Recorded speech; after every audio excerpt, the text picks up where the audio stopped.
Yes, एक और property देखते हैं प्राइम नंबर की। पिछली जो प्रॉपर्टी दो मैंने अभी तक बताई है आपको, एक नंबर ऑफ डिविजर्स, एक एक्सपोनेंट ऑफ फैक्टोरियल। अब बात करते हैं इसी डिविजर्स के नेक्स्ट प्रॉपर्टी को। अगर आपने ये दोनों प्रॉपर्टी नहीं देखी तो पिछले 2 सेशन जरूर देख लीजिए, आपको वो क्लियर हो जाएंगी। यस, अब बात करता हूं how to find sum of divisors oblique factors of the number. मतलब ये डिविजर्स की नेक्स्ट प्रॉपर्टी की, जो हम डिविजर्स या फैक्टर निकालते हैं, क्या हम उनका सम कर सकते हैं? सोचिएगा, मान लो मैं एक 30 नंबर लिखूं, इसके फैक्टर्स क्या क्या होंगे बताइए। 1 2 3 5 5 6 9 तो होगा नहीं, 10 15 और 30। गिनिए कितने हैं, 1 2 3 4 5 6 7 8, 8 फैक्टर्स हैं। ये तो निकालना आता है आपको डिविजर्स कैसे, कि आप 30 को प्राइम बेस में कन्वर्ट करते हैं, 2 पावर 1 3 पावर 1 5 पावर 1, और डिविजर्स ऐसे निकालते हैं, power plus 1 power plus 1 power plus 1, this equal to 8।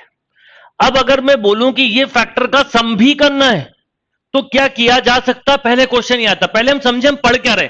Property भी समझ में आएगी, ट्रिक भी समझ में आएगी, लॉजिक भी, और कभी मिस्टेक नहीं होगी, बट पहले पता तो हो कर क्या रहे।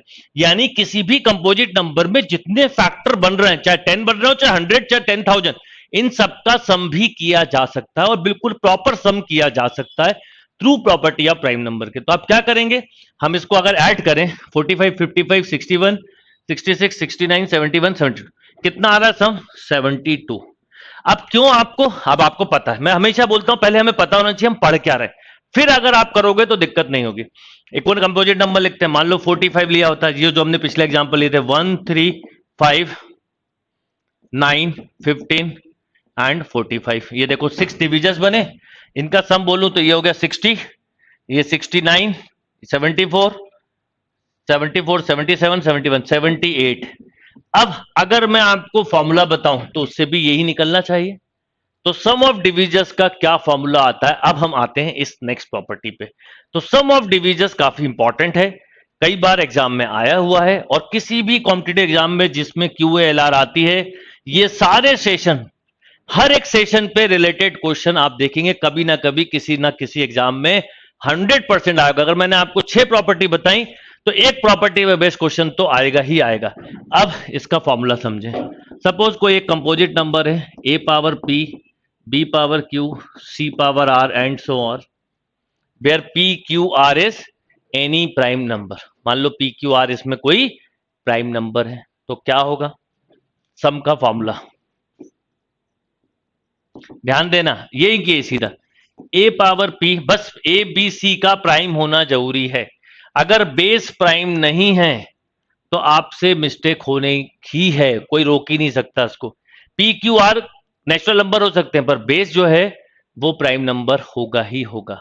तो यहां पर a पावर p है ना, a power p plus 1 minus 1 upon a minus 1, b power q plus 1 minus 1 upon b minus 1, and ऐसे चलता जाएगा, c power r plus 1 minus 1 upon c minus 1। इस तरह से कंटिन्यू चलता है।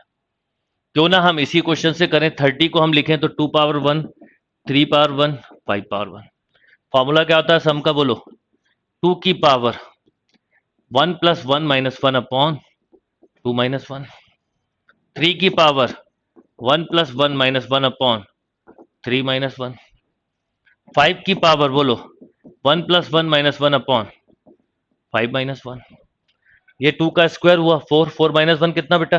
3, तो 3 अपॉन 1, 3 का स्क्वायर 9, 9 माइनस 1 8, 8 अपॉन 2, 5 का स्क्वायर 25 माइनस 1 24 अपॉन 4। अब देखो 4 2 जा 8 से ये कैंसिल, 24 3 जा 72। ये देखो क्या लिखा है 72। अब मान लो मैं सीधा आपको फॉर्मूला बताता, आपका कॉन्फिडेंस नहीं आता, क्योंकि आपको सही में नहीं पता कि आप क्या कर रहे हैं। अब आपको पता है कि कोई कंपोजिट नंबर दिया है, उसमें जितने भी फैक्टर्स हैं हम उनका सम भी कर सकते हैं, हम उनका सम भी कर सकते हैं, और बहुत ही सिंपल वे में उसको सम कर सकते हैं। देखिए आपने कर दिया। एक और एग्जांपल लिखा है 45, इसको भी कर लेते हैं। 45 में क्या होगा, 3 का स्क्वायर इंटू 5 की पावर 1। बिल्कुल सिंपल लॉजिक है, कंफ्यूज होना ही मत। Power plus 1 minus 1 upon 3 minus 1, power plus 1 minus 1 upon 5 minus 1। अब बोलिए क्या होगा, ये हुआ 3 का क्यूब, 27 माइनस 1 26/2, 26/2 है ना, हाँ। और यहां कितना हो जाएगा बोलो, 24/4। ठीक है, 4 से ये 6 टाइम कैंसिल, 2 से ये 3 टाइम, 13 6 जा होता है 78। देखिए जरा क्या लिखा है, ये लिखा है 78। यस और नो? यानी एक सबसे इंपॉर्टेंट बात ये थी कि जब भी कोई क्वेश्चन आप करेंगे तो ये ध्यान रखिए कि वो क्या कर रहे हैं ये पता होना चाहिए। तो QALR जब हम पढ़ते हैं क्वांट या लॉजिकल रीजनिंग, तो मैं आपको बताऊं हाईएस्ट बच्चे इसमें प्रॉब्लम फेस करते हैं। सबसे हाईएस्ट एग्जाम अगर इंडिया में कोई होते हैं, IIT वगैरह छोड़ दें हम, तो मैक्सिमम एग्जाम QALR पे बेस्ड होते हैं, सबसे ज्यादा बच्चे भी उसके होते हैं, पर फिर भी उनके कंसेप्ट नहीं होते। QALR मतलब होता है 9th-10th का बेस। बेस स्ट्रांग होगा तो आपको इसका फायदा मिलेगा। तो मैं आप सबको एक बात और बोलूंगा कि एक 9th-10th का जो इम्पिटस गुरुकुल का जूनियर वाला चैनल है वो भी आप जरूर देखा करो। उसमें बहुत ही ज्यादा बेसिक से लेके जाता हूं मैं, बट जैसे उसमें NTSC के पेपर हैं वो आपके बहुत काम के, क्वेश्चन सिंपल है, मैं 100% श्योर हूं आप देखते ही कर लोगे, बट जब आप उसको पढ़ोगे तो आपको समझ में आएगा अरे ये बेसिक से पढ़ा होता तो हमें ये क्वेश्चन बन रहे होते। तो ये एक आपको एडवांटेज मिलेगा। तो डिपेंड करता है आप किस तरह के एग्जाम की बात कर रहे हो। मान लो आप IIT वगैरह दे रहे हो तो वो IR मैथ्स पे बेस्ड है, पर इस तरह के एग्जाम्स में ऐसी कोई प्रॉब्लम, ये बहुत ही कंसेप्चुअल बेस्ड एग्जाम होते हैं। 9th-10th के बेसिक कितने स्ट्रांग हैं इस पे डिपेंड करता है। तो अब आपको कोई भी नंबर दिया हो, बस एक ही बात ध्यान रखनी है कि अगर सम ऑफ डिविजन्स पूछा है तो बेस प्राइम बना लो। जैसे मान लो कि मैं एक और नंबर लिखूं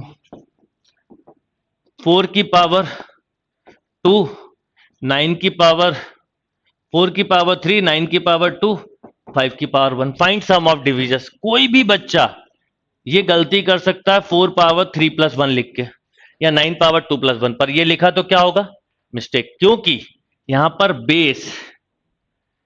बेस प्राइम नंबर नहीं है। तो क्या करोगे, इसको लिखोगे 2 की पावर 6, मतलब ऐसा लिखोगे, मैं एक एक स्टेप बता देता हूं पहले। 2 का स्क्वायर का क्यूब, 3 के स्क्वायर का स्क्वायर, 5 की पावर 1, 2 की पावर 6, 3 की पावर 4 एंड 5 की पावर 1। बेस प्राइम हो गया। एंड नाउ अब आप इसका सम निकाल सकते हैं। बस यही मिस्टेक होती है, ये नहीं करनी है। ये क्वेश्चन आप देखेंगे आपको एग्जाम में मिलेगा। तो QALR पढ़ने का बेस्ट वे है कि 9th-10th के कंसेप्ट बहुत स्ट्रांग होने के साथ साथ आपको एडवांस लेवल पढ़ना है। ऐसा नहीं 9th-10th के आने से नहीं होगा काम। इसलिए मैंने बोला कि जो जूनियर चैनल है वो आपको हेल्प करेगा बेस बिल्ड करने में, फिर आपको एडवांस पढ़ना है, उसके लिए ये QALR जो मैं ले रहा हूं ये आपको हेल्प करेगा। आप बताओ कितना होगा, 2 power 6 plus 1 minus 1 upon 2 minus 1। ठीक है, 3 power 4 plus 1 minus 1 upon 3 minus 1, 5 power 1 plus 1 minus 1 upon 5 minus 1। ये हो गया 2 पावर 7। 2 पावर 7 मतलब हो गया 128, तो ये हो गया 127 बाय 1। 3 पावर 5 यानी 243 माइनस 1 यानी 242 बाय 2, और ये हो गया 24/4। अब बस आप इसको कैंसिल करके सॉल्व ही करना है। ये तरीका होता है सम निकालने का। तो हर एक प्रॉपर्टी इंपॉर्टेंट है और हर एक प्रॉपर्टी का अलग अलग सेशन का पर्पस है कि आपके दिमाग में प्रॉपर्टी बैठती जाए। फिर आप जो मान लीजिए आप कैट का एग्जाम दे रहे हो, आप बैंकिंग का दे रहे हो, निमसेट का दे रहे हो, CGL किसी का भी, आप उसके ये क्वेश्चन देखोगे नंबर सिस्टम पे बेस्ड, आपसे देखते ही बिना पेन उठाए बनने लगेंगे। नोट कर लीजिए क्वेश्चन को।